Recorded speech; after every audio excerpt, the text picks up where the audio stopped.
శ్రీమాత్రే నమ. జయ గురు దత్తాత్రేయ నమ.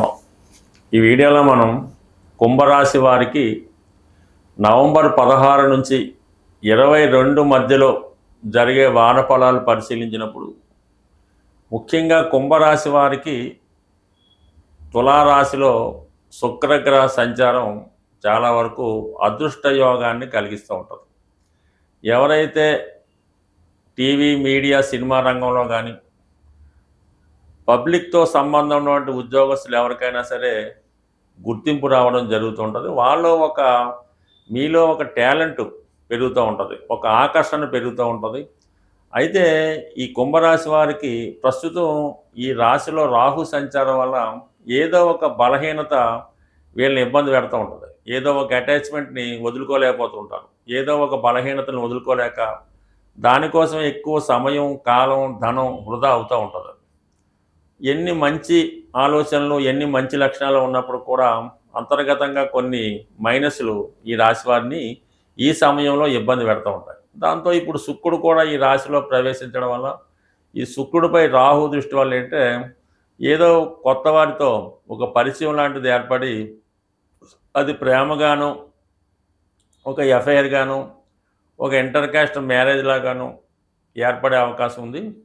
ఈ సమయంలో ఇటువంటి జాగ్రత్త తీసుకోవాల్సి ఉంటుంది. ఎందుకంటే ఒకసారి జీవితంలో ఎవరైనా ఇలాగా అక్రమంగా మీ జీవితంలో ప్రవేశిస్తే వాళ్ళ జీవితాంతం మీరు భరించవలసి ఉంటుంది. దానివల్ల మీరు కొన్ని అపవాదులు, కుటుంబ సభ్యులకు దూరం అవటం ఇటువంటివి జరిగే అవకాశం ఉంటుంది. కాబట్టి ఈ విషయంలో కొంత జాగ్రత్త తీసుకోవడం మంచిది. ఎందుకంటే లగ్నం అంటే రాశిలో ఒక పాపగ్రహ సంచారం వల్ల ఇటువంటి ఆలోచనలు జాతకుడికి వస్తూ ఉంటాయి. పైపెచ్చి రాహు, దాంతోపాటు కుటుంబ స్థానంలో శని వక్రించున్నాడు. ఏదో ఒక విభేదాలు, కుటుంబ సమస్యలు మీకు ఇబ్బంది పెడుతూ ఉంటాయి. మీ యొక్క చేసే కార్యక్రమాలకి కుటుంబ సభ్యులు వ్యతిరేకిస్తుంటారు. దానివల్ల ఇటువంటి సందర్భాల్లో మీరు ఏదో ఒక కొత్త పరిచయాన్ని కోరుకోవడం జరుగుతూ ఉంటుంది. బట్ ఈ విషయంలో తొందరపడకుండా నిదానంగా వ్యవహరించడం మంచిది. దాని తర్వాత ఏంటంటే ప్రస్తుతం గురువు కూడా 6వ స్థానంలోకి వక్రగమనంలో రావడం వల్ల కుటుంబ సభ్యులతో విభేదాలు రావడం జరుగుతూ ఉంటుంది. ఏదో చిన్న విషయాన్ని మిమ్మల్ని విమర్శించడం, మీ నుంచి దూరం అవ్వడం జరుగుతూ ఉంటుంది. బట్ ఏదైనా కుటుంబ విభేదాలు, భార్యాభర్తల మధ్య విభేదాలు ఈ రాశి వారికి ఇబ్బంది పెడుతుంటాయి. అయితే ఇవన్నీ లెక్క చేయకుండా మీ ఫందాలో మీరు వెళ్తూ ఉంటారు. అయితే ఈ వారంలో మరో ప్రత్యేకత ఏంటంటే దశమ స్థానంలోకి రవిగ్రహం, కుజగ్రహం, బుధగ్రహం చేరడం జరిగింది. అనూహ్యంగా, అనుకోకుండా ఉద్యోగపరంగా కొన్ని మార్పులు రావడం జరుగుతూ ఉంటుంది. ఉద్యోగపరంగా కొన్ని అదనపు బాధ్యతలు ఏర్పడడం జరుగుతుంటాయి. కొంతమందికి ఉద్యోగం ఏమైనా ఇబ్బంది కలగడం కానీ, ఉద్యోగం మానివేయడం కానీ, ఉద్యోగం పోవడం కానీ అలాంటివి జరిగే అవకాశం ఉంది. అంటే దాన్ని